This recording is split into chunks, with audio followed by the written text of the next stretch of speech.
கர்த்தருடைய பரிசுத்த நாமத்திற்கு ஸ்தோத்திரம். இன்றைய நாளின் தியானத்திற்கென்று தெரிந்து கொள்ளப்பட்ட வேத வசனம் ஏசாயா தீர்க்கதரிசியின் புத்தகம் 43 அதிகாரம் 2 வசனம். ஏசாயா 43:2. நீ தண்ணீர்களை கடக்கும்போது நான் உன்னோடு இருப்பேன். நீ ஆறுகளை கடக்கும்போது அவைகள் உன்மேல் புரளுவது இல்லை. நீ அக்கினியில் நடக்கும்போது வேகாதிருப்பாய். அக்கினி ஜுவாலை உன் பேரில் பற்றாது. ஆமென். இன்றைய தியான வசனத்தின் மூலம் தேவன் தம்முடைய ஜனங்களுக்கு பாதுகாப்பிற்கான வாக்குறுதிகளை தருகிறார். அவருடைய வாக்குறுதியின் ஆழத்தையும் அர்த்தத்தையும் அறிந்து கொள்ள சற்று நேரம் தியானிப்போம். முதல் வாக்குறுதி, நீ தண்ணீர்களை கடக்கும்போது நான் உன்னோடு இருப்பேன் என்பதாகும். தண்ணீர் என்பது சோதனைகளை, கஷ்டங்களை, வாழ்க்கையின் பெரிய சவால்களை குறிக்கிறது. தேவன் தம்முடைய ஜனங்களை ஒருபோதும் தனியாக விடமாட்டார். அவர் அவர்களுடன் இருந்து வழிகாட்டி பாதுகாப்பார்.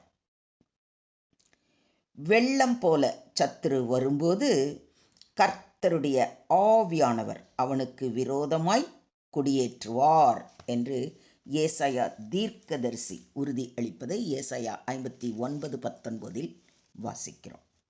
இரண்டாவது, நீ ஆறுகளை கடக்கும்போது அவைகள் உன்மேல் புரளுவது இல்லை.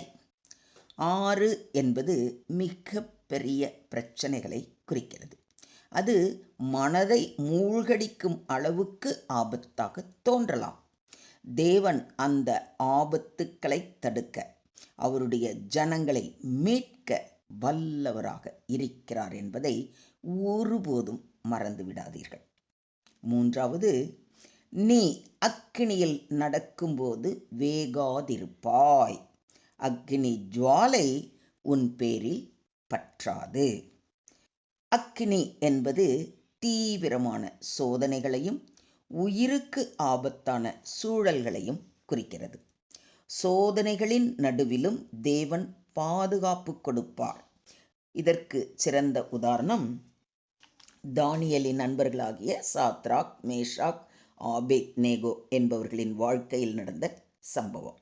இவர்கள் மூவரையும் கட்டுண்டவர்களாய் எரிகிற அக்கினி சூளையின் நடுவிலே போடப்பட்டும் அந்த புருஷர்களின் மேல் அக்கினி பலம் செய்யாமலும், அவர்களுடைய தலைமயிர் கருகாமலும், அவர்களுடைய சால்வைகள் சேதப்படாமலும், அக்கினியின் மனம் அவர்களிடத்தில் வீசாமலும் இருந்ததைக் கண்ட நேபுகாத்நேச்சார், இவர்களின் தேவனுக்கு ஸ்தோத்திரம் என்று கர்த்தாதி கர்த்தரை புகழ்ந்ததை தானியேலின் புத்தகம் 3 அதிகாரத்தில் நாம் வாசித்து அறிகிறோம்.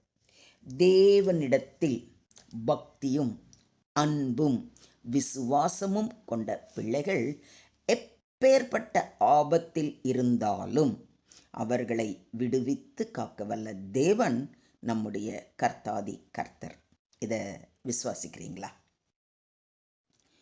உலகத்தில் உங்களுக்கு உபத்திரவம் உண்டு, ஆனாலும் திடன் கொள்ளுங்கள், நான் உலகத்தை ஜெயித்தேன் என்று நம்முடைய ஆண்டவராகிய இயேசு கிறிஸ்து நம்மை திடப்படுத்துகிறார். இந்த வசனத்தின் மூலம் சோதனைகள் நமக்கு ஏற்படும், அது தவிர்க்க முடியாது. ஆனால் அவற்றை வெல்வதற்கான வலிமையையும் சமாதானத்தையும் தேவன் நமக்கு வழங்குவார் என்று தெளிவாக புரிகிறதல்லவா? உலகத்தை ஜெயித்த, மரணத்தை வென்ற தேவன் நம்மோடு இருக்கும் பொழுது எப்பேற்பட்ட சூழ்நிலையிலும் நாம் மீண்டு வர கர்த்தர் உதவி செய்வார். எதையும் விசுவாசிக்கிறீங்களா? அவர் உன்னை வேடனுடைய கண்ணிக்கும் பாழாக்கும் கொள்ளை நோய்க்கும் தப்புவிப்பார். அவர் தமது சிறகுகளாலே உன்னை மூடுவார். அவர் செட்டைகளின் கீழே அடைக்கலம் புகுவாய். அவருடைய சத்தியம் உனக்கு பரிசையும் கேடகமும் ஆகும். தேவன் கோழி தன் குஞ்சுகளை சிறகுகளால் மூடி பாதுகாப்பது போல தம்முடைய மக்களை தன்னுடைய பாதுகாப்பில் கொண்டு வருவார். இருள், சோதனை, வலி எதுவாக இருந்தாலும் அவர் நம்மை சுமந்து பாதுகாத்து தப்புவிப்பார். அன்று தானியேலை சிங்க கெபியில் போட்டபோது சிங்கங்களின் வாயை கட்டி தானியேலை காப்பாற்றியது போல சாத்தான் உங்களை விழுங்க வரும்போது சாத்தானின் வாயை அடைத்து உங்களை காத்து ரட்சிப்பார். மொத்தத்தில் இன்றைய தியான வசனம் நமக்கு சொல்லும் முக்கியமான செய்தி என்னவெனில், சோதனைகளையும் ஆபத்துக்களையும் கடக்கும்போது தேவன் நம்முடன் இருப்பார். அவர் நம்மை பாதுகாக்கும் ஆற்றல் மிக்கவர். அவர் தம் பிள்ளைகளை ஒரு நொடி கூட கைவிட மாட்டார். இமைப்பொழுது உன்னை கைவிட்டேன், ஆனாலும் உருக்கமான இரக்கங்களால் உன்னை சேர்த்து கொள்ளுவேன் என்று வாக்களித்திருக்கும் தேவன் நம்முடைய தேவாதி தேவன்.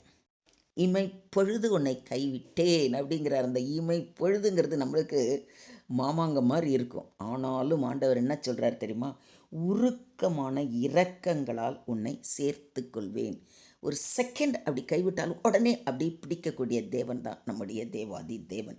ஏன்னா அவர் உருக்கமும் இரக்கமும் நிறைந்த தேவன், கருணை உள்ள தேவன், அன்பான தேவன். அவர் ஒருபோதும் நம்மை கைவிடவே மாட்டார். இதை மட்டும் நீங்கள் மனதில் ஆழமாக பதிய வைங்க.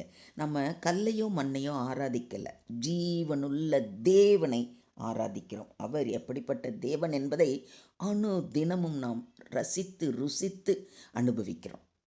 அந்த அனுபவத்தில் சொல்கிறேன், தேவன் ஒருபோதும் நம்மை கைவிட மாட்டார்.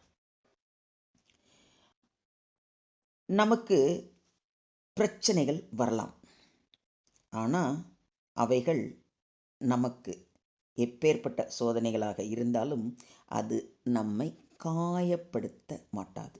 தேவன் நம்மை நிச்சயமாக ஒவ்வொரு நிலையிலும் காப்பார். இதற்கு நாம் செய்ய வேண்டியது அப்படின்னு பார்த்தோம்னா, நம்முடைய நம்பிக்கையை கர்த்தரின் வாக்குறுதிகளில் வைத்து நிறுத்த வேண்டும். சோதனைகள் மத்தியிலும் தேவன் நம் பக்கம் இருக்கிறார் என்ற பரிபூர்ண விசுவாசத்துடன் அவருக்கு நன்றி செலுத்த வேண்டும். நான் மரண இருளின் பள்ளத்தாக்கிலே நடந்தாலும் பொல்லாப்புக்கு பயப்படேன். தேவரீர் என்னோடே கூட இருக்கிறீர். உமது கோலும் உமது தடியும் என்னை தேற்றும் என்ற விசுவாச அறிக்கை இட வேண்டும். தாவீது அன்னைக்கு விசுவாச அறிக்கை இட்டார் இல்லையா? அதே விசுவாசத்தோடு நாம் எப்பேற்பட்ட மரண இருளின் பள்ளத்தாக்கா இருந்தாலும் நான் பயப்படவே மாட்டேன், ஏன்னா தேவரீர் என் கூட இருக்கிறார் அப்படிங்கிற அந்த விசுவாசத்தை நாம் வர்த்திக்க பண்ணணும். அவர் நம்மை காப்பாற்றுவதில் ஒருபோதும் தோல்வி அடைய மாட்டார்.